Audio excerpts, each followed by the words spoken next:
নমস্কার সবাইকে। আশা করি সবাই ভালো আছো, আমিও ভালো আছি। তো আজকে মায়ের নাম করে, জয় মা কালীর নাম করে আজকের আমার এই ছোট্ট ব্লগটা শুরু করে দিলাম। তোমরা দেখতে পাচ্ছ আমি কালী মন্দিরে উপস্থিত হয়ে গেছি। আর কেন এসেছি সে পুরোটাই আমি দেখাবো। আর কালী মন্দিরে এসেছি, এই কালী মন্দিরটা হলো শ্রী শ্রী কল্যাণেশ্বরী টেম্পল, মানে মন্দির। এই কালী মন্দিরটা তৈরি করেছে হলো আমাদের কল্যাণীর পুলিশ বাহিনীরা। আর এটা হলো কল্যাণী পুলিশ স্টেশনের সামনেই মন্দিরটা নতুন তৈরি হয়েছে, খুব সুন্দর লেগেছে। আর আমি পুজো দিতে এসেছি, পৌষ মাসের মূলো দিয়ে পুজো দেওয়া, যেটা মাকে তো এই পৌষ মাস শেষ হওয়ার আগে সবাই মোটামুটি দেয়। তো অ্যাকচুয়াল আমাদের ইচ্ছে ছিল বড় মার কাছে যাওয়ার, নৈহাটিতে, তো যাওয়া হয়নি। কারণ হলো আমার বদ্দি এর সাথে যাব বলে ঠিক করেছিলাম, বদ্দি, আমি, আমার বদ্দির মেয়ে। তো বদ্দির পায়ের অবস্থা খুব খারাপ ছিল, তো দাঁড়াতে পারবে না বেশিক্ষণ, আর প্রচুর ভিড় হচ্ছে।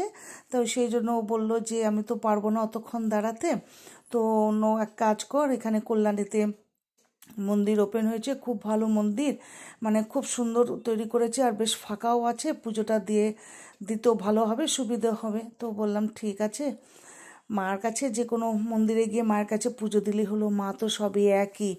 তো কল্যাণেশ্বরী মন্দিরে চলে এসেছি। তো খুব সত্যি কথা বলতে আমার ভীষণ ভালো লাগলো মন্দিরটা, পুজোটা শান্তিপূর্ণভাবে আমি দিতে পারলাম। 12টার সময় পুজো শুরু হয়ে গেছিলো, তো আমরা 12টার পরেই এসেছি। তো একটা অলৌকিক ঘটনা শুনতে পারলাম এখানে এসে, মানে শোনার পর সত্যি গায়ের লোম কাটা দিয়ে উঠছিল। তো ভাবলাম, মনে মনে ভাবলাম, হায় রে, একটু আগে আসলে হয়তো ঘটনাটা দেখতেই পেতাম। সেই ঘটনাটি হলো যে যে মানে মায়ের ভোগ যিনি তৈরি করেন উনি বসে বলছিলেন, হঠাৎ মায়ের পুজো চলছে, ব্রাহ্মণরা পুজো করছেন, হঠাৎ ঘন্টাটা, বেলটা যে উপরে আমরা বাজাই, সেটা হঠাৎ বেজে উঠলো। তো সবাই তাকিয়ে তাই দেখছিল। আর খুব একটা তো জনসংখ্যা এখানে নেই, দেখতেই পাচ্ছ, কয়েকজন আসেন পুজো দেন, জাস্ট নতুন ওপেন হয়েছে। তো এলাম, তাই সত্যি এটা তো কোনো, মানে উনি যে ভোগ রান্না করেন মায়ের, নিশ্চয়ই উনি মিথ্যা কথা বলবেন না, অতি সত্যি কথাই উনি বলেছেন। তো চাক্ষুষ আমরা দেখতে পেতাম। যাই হোক, আমরা এখন বাড়ি ফিরে যাচ্ছি পুজো শান্তিপূর্ণভাবে, বাড়ির দিকে রওনা দিলাম, পিছনে আমার বদ্দি। তো আমরা বাড়ি ফিরতে ফিরতে প্রোগ্রাম করেছিলাম, তো ইয়েতে যাব, রানী রাসমণির ঘাটে, সেখান থেকে আমরা ঘুরে ঠুরে আমরা একটুখানি ফুচকা খেতে যাব। তো সেখানেই আমরা যাব। তো চলো আমাদের সাথে।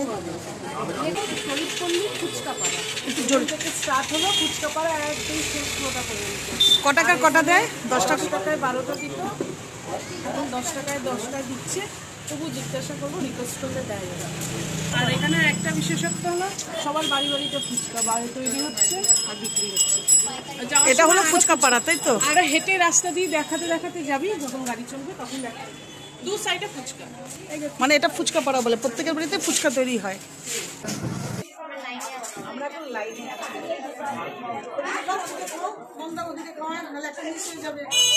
একটা ব্যাচ বসে আছে, আমরা ওয়েটিং এ রয়েছি, এখন বসবো, খাবো এখন। আর বিভিন্ন ধরনের পাওয়া যাচ্ছে, chicken fuchka, ice cream, chutney fuchka, paneer fuchka, egg fuchka, ice cream fuchka, chicken fuchka, chocolate fuchka, paneer fuchka, mutton fuchka, নবদ্বীপের দই ফুচকা, সমস্ত রকমের পাওয়া যাচ্ছে। তবে আমরা সব রকমের খাবো না, আমরা খাবো কিন্তু জল ফুচকা। জল ফুচকা বলতে যেটা জল দিয়ে দেয়, সেই ফুচকাটা আমরা খাবো। বাঙালির সব থেকে প্রিয় জল ফুচকা, সব জল দিয়ে, ওটাই আমরা খাবো।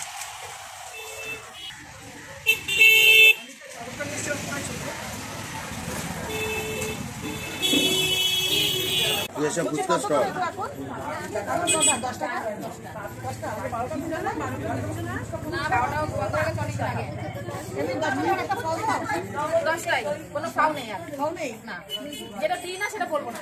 হ্যাঁ অবশ্যই, ঠিক আছে, আগে 10 টাকা করে দাও।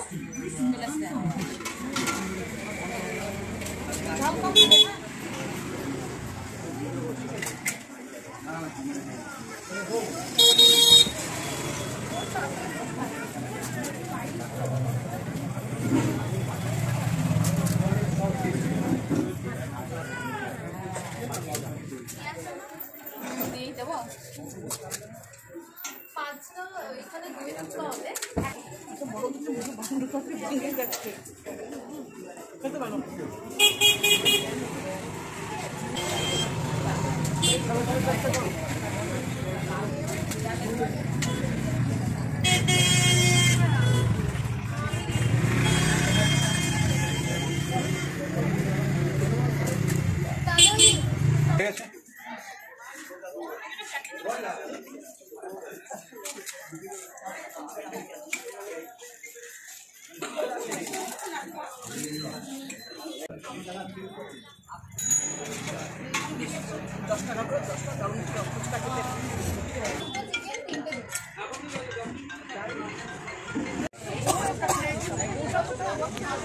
লাস্টের ফুচকাটা সম্ভব ঝাল দিয়ে দিয়েছে, কাঁচা লঙ্কা, মুখ টুক জ্বলে যাচ্ছে।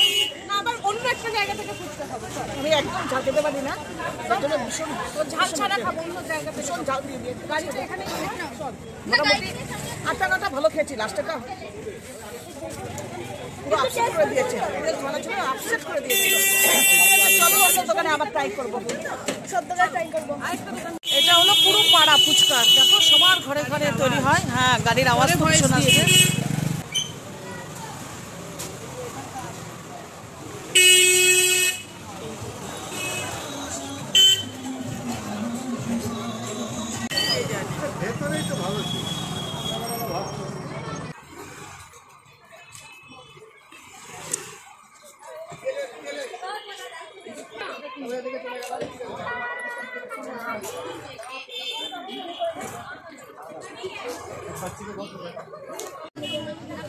আবার অন্য জায়গায় খেতে চলে এসেছো, এখানে প্রচন্ড ঝাল আর খুব আর্জেন্ট করছিল, সেই জন্য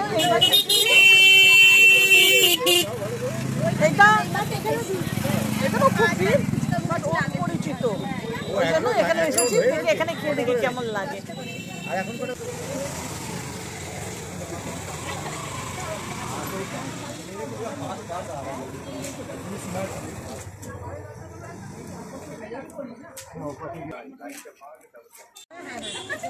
এক জায়গায় দই ফুচকা আর এক জায়গায় শুধু শুকনো ফুচকা। দেখো তোমার দোকানে খেয়ে গেছিল আগে, আমাদের আবার নিয়ে এসছে, এতগুলো অতিথি নিয়ে এসছে তোমার দোকানে। দেখো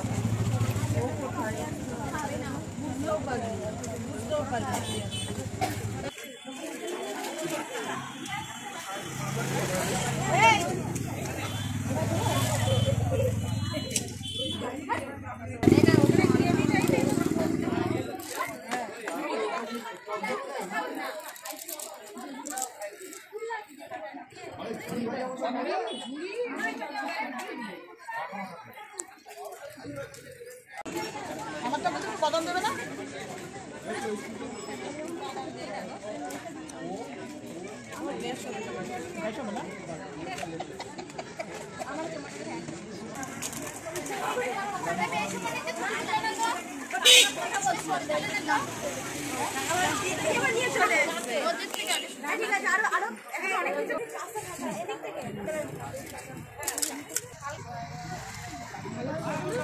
ভালো করে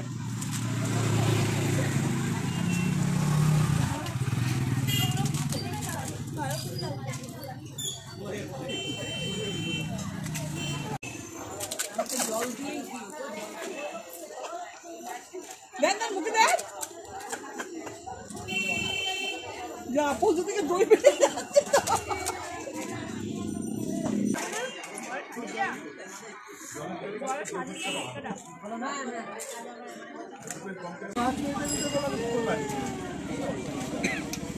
না, এখান থেকে স্টাইল আপে যাবো, ওখানে দেখি সব 50% ডিসকাউন্ট দিচ্ছে, একটু দেখবো। আচ্ছা, আমাদের ঘুরে গেছে।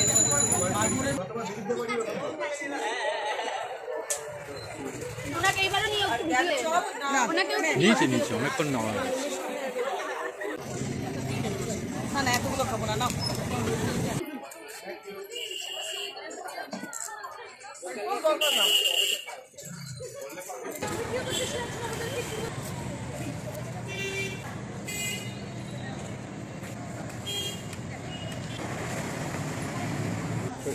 চলে যাবে এসো।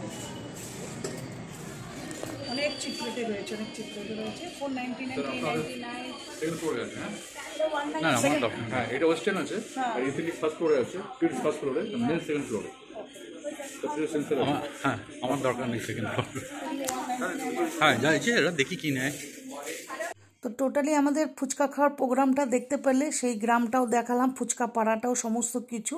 তো ফুচকা খেতে খেতেই আমার দিদির মেয়ে মামের সাথে গল্প হচ্ছিল যে চল না মাম, নেহার জন্য না একটা ড্রেস নেব, পুরো সেট চাই ওর, প্যান্ট দিয়ে মানে ওড়না দিয়ে। তো বললো চল মাসি, স্টাইল আপের অফার চলছে, তো চল ওখানেই যাই দেখে আসি। মানে জাস্ট একটু ঘোরা, কুচা কাচাদের নিয়ে আমরা ঘুরতে চলে আসলাম কাঁচরাপাড়া স্টাইল আপের সাথে।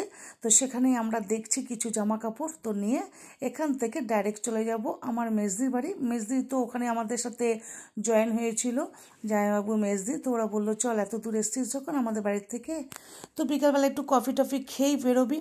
তো বিকেল তো না, সন্ধ্যা হয়েই এসছে, প্রায় 6:30 পৌনে 7টা বেজেই গেল। তো আমরা এখান থেকে কিছু জামা কাপড় কিনবো।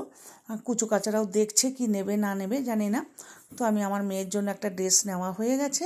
তো এবারে আমরা যাব একটু উপরেও দেখবো, ওয়েস্টার্ন ড্রেসও দেখবো ঠেকবো, দেখে ঠেকে আমরা চলে যাব আমার মেজদির বাড়িতে।